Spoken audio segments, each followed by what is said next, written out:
Okay, morning, Master Mason. Note coming at you here. I figure I'd get my brain workout on this morning before we start slinging around some weights and get on the treadmill or the bike this morning.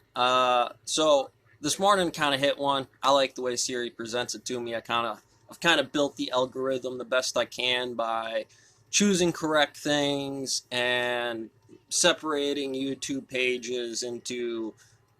Generally, I got my entertainment value YouTube page, and I got my serious research uh, YouTube page set up. And you got to be maintain focus on those things. Every once in a while, something will pop up on your informational one, and now, depending on how you go about things, that may be fine if you can augment universally, but that can take a little bit of work that way. You want something with a good heading to come up.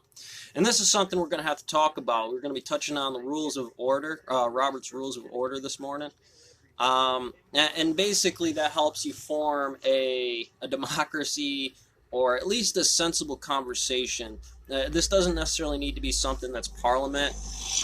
You can build this situation. Remember, you don't have to follow Robert's Rules of Orders consistently. You'll see in a comment of mine, I talk about how I think it was Rome, early days, before they really had any kind of functionable time system. Obviously, they didn't have watches or anything like that. That what they did was they took a clay pot in the courtroom or in these town meetings, and they would fill it up, and they would pull the cork out of the bottom into another similar pot with a cork in the bottom, and that's plugged up. And they would let the water pour into it. Obviously, they'd fill it at a constant level all the time, and they'd let that water pour out, and that would be your speaking time. And realistically, it doesn't matter what you say. It's just that the rule of that function was 0, 1. You're the only one that's allowed to talk right now. And realistically, try to take the time to fill in that. It's one of these things you have to prep this information. Otherwise, you're just walking into here. And you might be able to fully quantify your whole entire thought in 5 words. But as long as you have that initial time, or choose to sacrifice that because you've given up that time, this pot still has to run through. So you utilize that time correctly. Most home arguments, it's 2 seconds, 5 seconds, and then both of them just going at it. And I've had this conversation happen a lot in the workforce. It's something that you have to negotiate, whether it be the morning meetings or what are the rules that conduct the action to how and when and why you go to a manager, you go to a lawyer, you go to any of the things in the standard about your time fraud cases or your wage fraud cases, because the reality of the matter is it's all physics. There's going to be some physics in the material here, and you have to prep that material before you get to this. So you have to figure out your own clay pot with the water in it. You have to figure out your increments of time inside of here. You have to figure out the value of what that water pouring into this is. So you get into a lot of that physics directly. And so in maintaining that structure, so generally, what I'm gonna bring out to you is our SAW tutorial programs, and there's a reason it comes up so prevalently inside of what this class represents. This is quantum mechanics. This is parliament. This is how you make law. This is how you describe what the ways are, the topography, what north is. Maybe not necessarily true north or magnetic north or I forget what the other type of north is here, but basically there's an XYZ topography that goes into what this is. And if you look at the SAW tutorials, you can see it from the front, you can see it from either side, you can see it from the top, because I wish the symmetry was that way. There's brakes, there's limits, there's motors, there's a panel on one side of it, and regardless of how you look at it, the back of the saw is not the front of the saw, the side of the saw over here is not this side over the saw, and you have to be able to look at it from all points and perspectives short of the bottom. But of course, bunks lay on the bottom, and those become inverted points to how you lay the bunks. It's essentially inverted in all those forms. And this is a program you have to understand. And essentially, what it's applied by here is that the first step inside of that timeline is to define your 0, 1 sequence, whether it be water pouring out or we're defining a specific time in the Senate. Everybody, the senator's going to get your minute to speak, given all the number of people here and how we have to define that situation, or whether we're just going to say screw it all in Senate and just go to the vote and then have them guys actually program the micromanagement of that situation and then present that information in that timeline. It really doesn't matter how you go about doing it, but you have to respect that system. And it's not that you have to respect it for respecting reasons. You have to respect this because it's the only functional way to define what the situation is. You know, anybody could be a fire chief and tell you, hey, well, the building burnt down, but that doesn't necessarily mean that time and training and situations, given your degree of what that function is or the time that you spent into that, whether you be an NCO that's climbed the ladder and training and got it that way for units and command and figured out from the inverted points from the ground, or if you're the lieutenant or NCO, or excuse me, the officer in this situation, and how you have to learn invertly, here's all the main forms and these are the people that I have and how to conduct that functionally. You know, and that becomes the rules of order. You have to maintain that command and conduct over this chain of command. Remember, it's not so much prevalent in terms of every variable up the chain. A lot of times as stonemason, you're just going to have the local general, the owner of the company, or maybe if the company is large enough, some way to define that's what that timeline is, these are what the stock margins are, these are what the values are, because we're using it in terms of a union base as well. You know, these guys are just bickering back and forth at each other, and if you don't really have a sensible order to that, or if somebody's not going to play correctly in that, I often say that in order to correct or truly win, you have to be able to win on your board, and you have to be able to win on their board as well.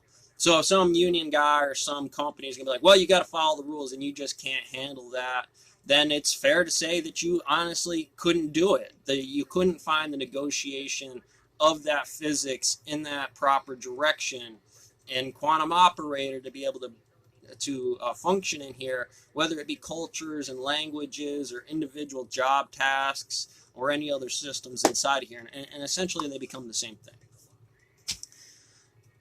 So as a general rule of thumb, I want you to think of your programs, whatever that be. Maybe you're a psychologist trying to program a patient, or maybe you're the psychologist that has to program your own learning course. How are you going about those situations in an order, in a meaningful way to you that's beneficial to you, showing the engineering and efficiency of what this situation is, because it's going to define your training course as a psychologist, as an engineer, as a police officer, firefighter, stonemason. It really doesn't matter inside of that. But realistically, you know, you're a stonemason trying to walk into the fire chief's position. Can you quantify, firstly, what that is, to really look at yourself and say, am I a stonemason? Is this what this situation represents? Is this something inside of here that is quantifiable at that same level? And realistically, whether it be the union stonemasons versus colleges, or common core value, or management and business economics, psychology and sociology. You know, I often say a safety officer is also a psychologist. It's kind of one of the persons you want to have work in your family life models, not just the gloves and safety goggles, but other PPE that isn't truly defined as a safety bit, but if you do the math behind it, guys start dropping, that puts loads on other people and all the timelines stay the same. Is this something that we can quantify at that union level? Is something that needs the rules of order? And how do we go about housing that regardless of what individual house that comes from? Because it's got to be fair for everybody. And I don't mean that to be in this pussy kind of version of it. It's going to need to be augmented into some real topography for some reason anyways. But can I quantify that so it's sensible, economic, and efficient for everybody to want to do this? Because at the point in time, it's not. or education levels or other variables on this. And I will look at you and I'm going to tell you something right now. If you give me any bullshit about that education level, I will manually make sure you go through every single person and test their education. Right? Because that's what the union's going to expect you to do here. They're going to expect you to take that at that case level personally, not pushing this off on somebody else, or at least mandate that the situation be tested at that level. Make sure that you understand that intelligence isn't something that's based on this if those people have never been exposed to that material before. Right? All right. Have a good control over these aspects. Here, generally on YouTube, I use my 15-minute YouTube value as that reference. Again, you know, if we're going to go back to Mason's recruiting situations here, you know, we don't have the rec center or any of these other things to become a master mason, but we're allotted freedoms inside of this. We're allotted the reality of, look, this was the company's mistake for not doing this, and I'm not going to go ahead and do this short of it being absolutely critical to my own survival in this place. You're going to be susceptible to lawsuits at that level, and it's only fair and sensible, whereas a military aspect, there was initiatable contracts that said this is the offset and the balance and what's going to make the order of these fair points that go into these systems. You know, as you begin to do this, you're not just a sawyer, you're somebody who can computate this irrational value and give it a form, given these position 3, 7, 4, 5, 9, 6, dot, dot, dot, and that's on cut 106, and correlate those points in some tangible way that it tells me that the algorithm is, I'm cutting, what are they, 86? Yeah, 86 for inch pieces of rocks, and that should multiply accordingly given 116 cuts. What 3, 7, 4, 5, 9, 6, dot, dot, dot, whatever it's going to be. Now, obviously, that's not a real number here, but it's supposed to quantify y f over x. And clearly, we can make that communication. We could say, hey, you know what? That's right. And that's why I got to look at my crew and situations and things equally into this perspective and say, don't undersell your abilities. You know, you have to be able to do this before the value at that level. And I have to go through my checklist as a union to make sure that these things are correct, so I'm not going to get railroaded from the top, and they're not going to get railroaded from us.